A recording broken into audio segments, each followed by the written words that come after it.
Assalamualaikum warahmatullahi wabarakatuh. Baiklah, di sini saya akan menyampaikan cerita saya, yaitu asal-usul Sungai Batang Lubuh. Batang Lubuh ialah sungai yang paling lebar di Rokan Hulu. Lebarnya lebih kurang 50 meter. Batang Lubuh pada berguna untuk orang di situ. Di antaranya untuk tompek mandi, menyosah, dan tompek mencari ikan. Batang Lubuh kini beda dengan yang potang. Batang Lubuh selain lebar, juga banyak ikannya. Batang Lubuh terdiri dari dua kata, yaitu batang yang artinya sungai, dan lubuh yang artinya kotor atau orang yang bebek kotor. Menurut cerita orang tua potang, di tepi Batang Lubuh lai sebuah kampung. Di kampung tu hiduplah sepasang laki bini. Kedua laki bini tu hidup berkecukupan. Orang tu punya ladang yang lebar untuk tompek bekerja. Tapi, olah beberapa lama nikah, orang tu ulun jua punya anak. Keduanya toreh berdoa dan berusaha biar Tuhan mengagih orang tu anak untuk mewarisi roto yang dipunya orang tu. Dah lama olah tu, rupanya Tuhan mengabulkan doa kedua laki bini tu. Bininya pun mengandung. Orang tu pada bersyukur ke Tuhan. Alhamdulillah, akhirnya Tuhan mengabulkan doa awak. Sobek lakinya ke bininya. Menengah itu, bininya pun menambahkan, gitu ajaknya kuasa Tuhan ke hambanya. Hari berganti hari, bulan berganti bulan. Laki bini tu menanti lahirnya anak pertamanya. Bininya terus menjaga kandungannya dengan elok. Soalnya, orang tu nak terjadi apa-apa ke kandungannya tu. Lakinya lagi tahu ke bininya sambil bercakap, "Adik, eloklah menjaga kandungan adikku. Kalau lai kerojo yang borek, biarlah aku ameng yang mengerojokannya. Kandungan adikku lah hampir 9 bulan. Itu artinya adik endokanlah boleh nak melahirkan."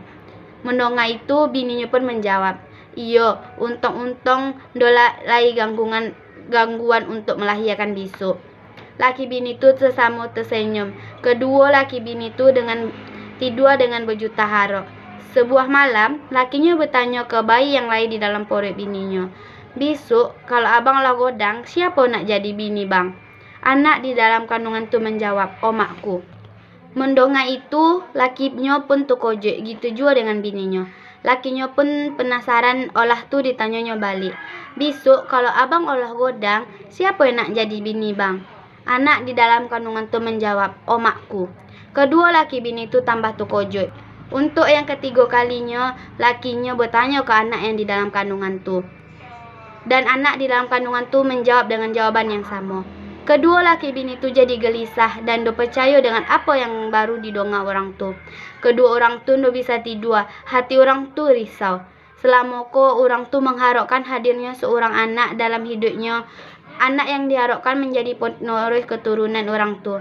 Dalam rasa risau, bininya pun bercakap, "Mungkin iko olah takdir awak." Lakinya pun memandang bininya dengan penuh risau dan dolai sepatah kata pun yang keluar dari mulutnya. Inyo merasa mulutnya terkunci. Perlahan-lahan air mata mengalir dari sudut matanya. Do disadarinya, makin lama air matanya semakin doreh, lagang air sungai yang mengalir doreh. Kedua orang tu paling sedih dengan apa yang terjadi. Bininya bertanya ke lakinya, "Kalau anak kau lahir, apa yang akan wak buat?" Mendengar pertanyaan itu, lakinya pun menjawab dengan penuh pertimbangan, "Rencanaku, anak lubuh iko nak ku hanyutkan di sungai di belakang rumah awakku. Biarlah awak no punya anak daripada punya anak tapi membuat malu." Olah 9 bulan lewat, hari lahir anak itu pun tiba. Tapi kedua laki bini tu menyambutnya dengan senang lagang orang biasanya. Orang kampung pun banyak berdatangan untuk menengok anak orang tu. Orang kampung juga merasa senang dengan lahirnya anak orang tu. Dan banyak yang mengagih ucapan selamat ke laki bini tu. "Selamat yo, kini kalian olah punya anak. Kami pun senang rasanya." Laki bini tu menangis. Orang tu menyangka kalau orang-orang kampung ikut senang dengan lahirnya anak pertama orang tu. Lai seorang penduduk heran menengok kedua laki bini tu menangis berhiyo-hiyo.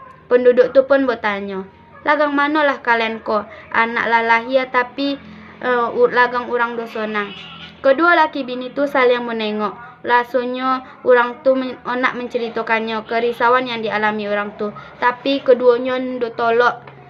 Lah tu Penduduk tu bertanya balik, sebenarnya apa yang terjadi dengan klienku? Dengan perasaan sedih, sang laki menceritakan apa yang sebenarnya terjadi. Mendengar itu, penduduk kampung pun terkejut. Sadunya saling bertanya. Suasana di rumah tu ribut dengan suara penduduk lagang mengiringi sakit hati kedua laki bini tu. Olah seminggu umur anak tu, anak lubuh tu dihanyutkan ke sungai. Anak pertama yang diharapkan untuk meneruskan keturunan yang mewarisi roto yang dipunya orang tu. Tapi takdir Tuhan lain. Anak yang diharapkan selama itu harus dicampakkan karena orang tu onak menanggung malu. Keduanya menangis menengok anaknya yang semakin lama semakin jauh terbawa arus sungai. Kini anak tu lah hilang dari mata orang tu.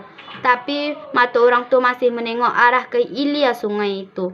Hati orang tu sakit, luka yang padat dalam dan mungkin dokan lai ubeknya. Makanya, olah kejadian itu, penduduk kampung menamai sungai yang mengaliri di kampung orang tu dengan sebutan Batang Lubuh, yang artinya sungai tompek hanyutnya orang kotor atau orang yang berbuat kotor. Itulah tadi cerita dari saya, lebih dan kurang saya mohon maaf. Wabillahi taufiq wal hidayah. Wassalamualaikum warahmatullahi wabarakatuh.